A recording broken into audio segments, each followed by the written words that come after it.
Big breaking news, Airtel এবং জিও রিচার্জের দাম বাড়িয়ে দিল। অর্থাৎ আপনার ফোনে এয়ারটেল না হয় জিও সিম তো অবশ্যই রয়েছে, তো এই দুটি সিমের কিন্তু যে রিচার্জ প্ল্যান সেটা কিন্তু বাড়িয়ে দেওয়া হয়েছে।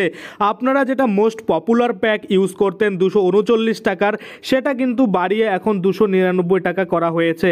তো প্রত্যেকটা লিস্ট ধরে আমি আপনাদের দেখাবো যে এয়ারটেল এবং জিও কোন সিমে কত পার্সেন্ট কিন্তু বেড়ে গেল বা কত কিন্তু এখন আপনাদের রিচার্জের জন্য দিতে হবে, যেটা কিন্তু কার্যকরী হচ্ছে 3 জুলাই থেকেই কিন্তু এই যে এয়ারটেল এবং জিও টাকা বাড়াচ্ছে প্ল্যানের, সেটা কিন্তু কার্যকরী হয়ে যাবে। এই 3 তারিখের আগে আপনারা যদি রিচার্জ করেন তাহলে কিন্তু আগের রেটেই পাবেন। এই 3 তারিখের পরেই কিন্তু আপনারা রিচার্জ করতে গেলে আপনাদের সর্বোচ্চ 25% বেশি টাকা কিন্তু দিতে হবে। সে আপনি এয়ারটেল ব্যবহার করেন আর জিও করেন, প্রত্যেকটাই কিন্তু আমি আপনাদের দেখিয়ে দেবো যে এয়ারটেলের কত প্যাক কত হয়েছে এবং এয়ারটেল জিওর প্যাক কত